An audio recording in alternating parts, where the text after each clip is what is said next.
তো ধরুন কোনো গ্রামের, প্রত্যন্ত গ্রামে তাদের জীবনযাত্রা কেমন, তারা কিভাবে মানে মানে জীবিকা মানে নির্বাহ করছে, সন্তান পালন করছে, কিভাবে রোজগার করছে, এসবগুলো নিয়ে ও লেখালেখি করছে। ওদের ওদের একটা জ্ঞানগঞ্জ বলে একটা সংস্থা ছিল, তার সঙ্গে যুক্ত ছিল। যারা পড়াশোনা করে, যে কর্তৃপক্ষ, তারা যদি না চায়, না সমস্ত মানুষজনই চায় সিসিটিভি লাগানো হোক, সিসিটিভি লাগানো উচিত, কিন্তু ওরা তো লাগাতে দেয় না। আতঙ্কের আর কি আছে, মেয়েটা কিভাবে মরলো এটা যদি জানতে পারতাম, সেটাই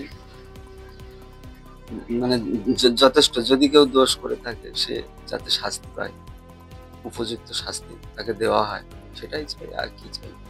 নির্দিষ্ট করে কারোর নাম বলি, তবে ওর মানে ফ্রেন্ড যে একটা সার্কেল ছিল, আমরা বলেছি ওই সার্কেলটাকে ধরুন, ওদের মধ্যেই থাকবে কেউ, মানে বাইরের লোক কেউ মানে আসেনি, ওদের মধ্যেই আছে কেউ না কেউ। হয়তো আগে থেকে কেউ ছিল, ওকে ওখানে ডেকে নিয়ে যাওয়া হয়েছে।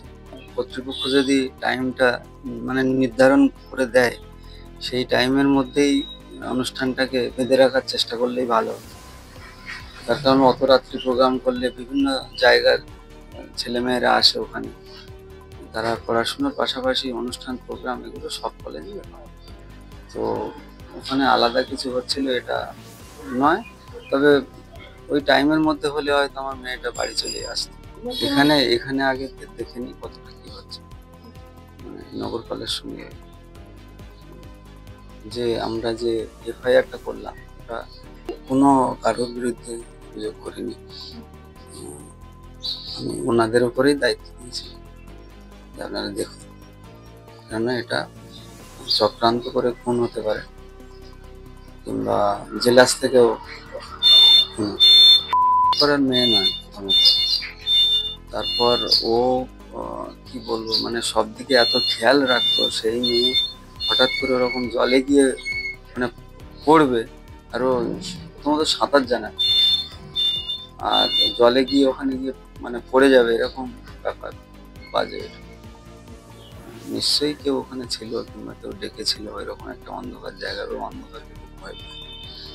কারণ বাড়িতে ফোবিয়া ছিল, কিংবা ও বাড়িতে যখন বাথরুমে যেত, আমাদের ঘর থেকে বেরোতে ওই মানে ওই প্যাসেজ দিয়ে যে কটা লাইট থাকতো সব কটা জ্বালিয়ে জ্বালিয়ে যেত।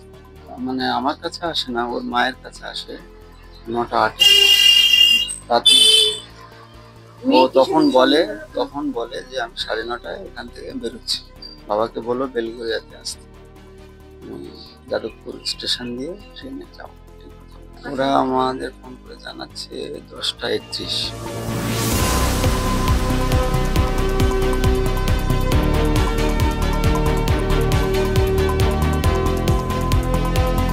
ফলো করুন সংবাদ প্রতিদিন ডিজিটাল।